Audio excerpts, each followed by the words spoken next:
Hi, this is a Soul Farm girl. Welcome to Anika Farm.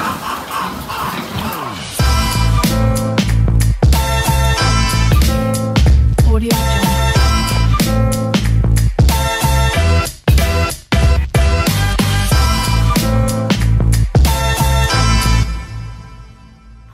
Araw-araw po may nagpipick up dito sa farm po namin, kaya unti-unti din nauubos yung mga baboy po namin. Kasi padalawa-dalawa po sila eh. Kaya konti na lang po yung baboy namin dito. At yung mga baboy namin na nasa winning pen, nailipat na rin po namin lahat dito.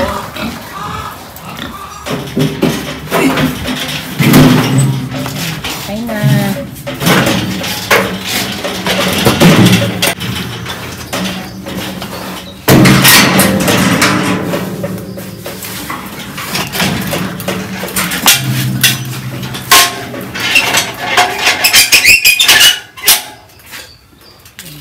Ayan, lakal ba dito?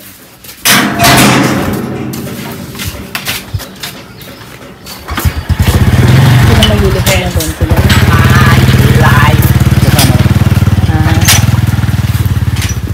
Meron pang isa. Yung mas malaki. Yung 100 kilos. 80 lang.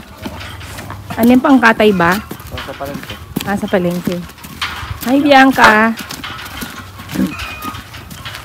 Hi.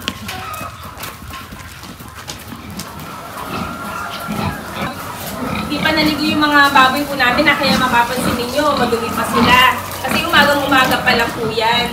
Actually, mamaya pa kami magpapaligo dapat. Eh, nandiyan na yung buyer. Biglang tumawag.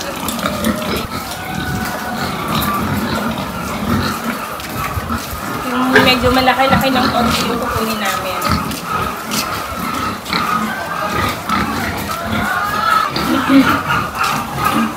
Gusto niya kasi 80 plus lang. Kaya hanapan namin siya ng ganong size.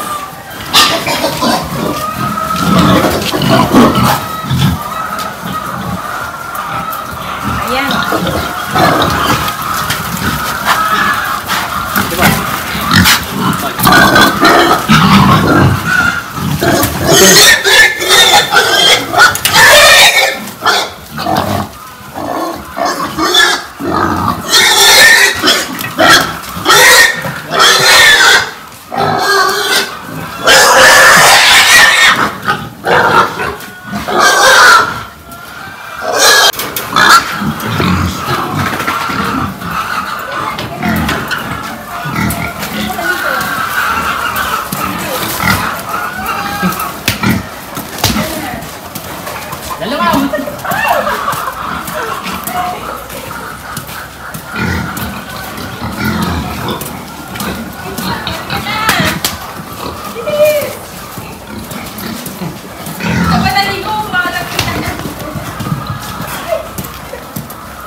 Ang tulis mo ah.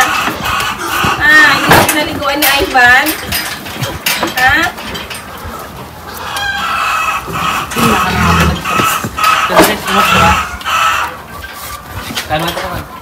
Sige, sige.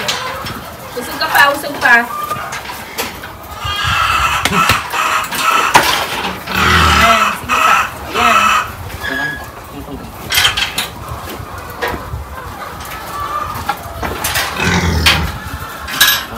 Go.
Kompetitif.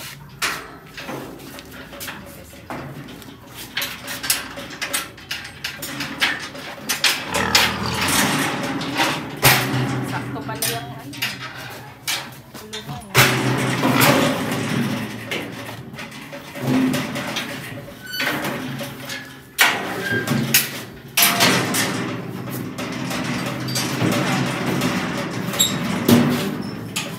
Timbang, sakto 80 ba? 79? Hindi umabot ng 80 ah. Hindi kumain eh. Hindi kumain. Ayan Sabi mo o. kasi maliit eh. 76 tsaka 79.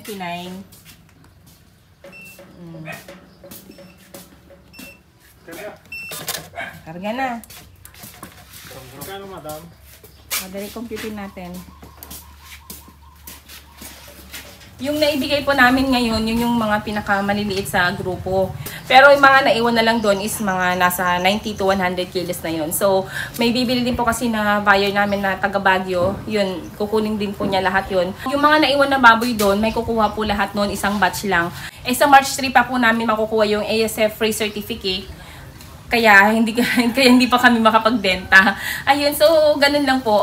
Kung gusto niyo magbenta ng mga maramihan, kasi kailangan talaga ng ASF free certificate po yan. Sa mga hindi pa po nakapag-subscribe, please subscribe and hit the notification bell para lagi po kayo updated sa mga bago kong video. Happy farming everyone!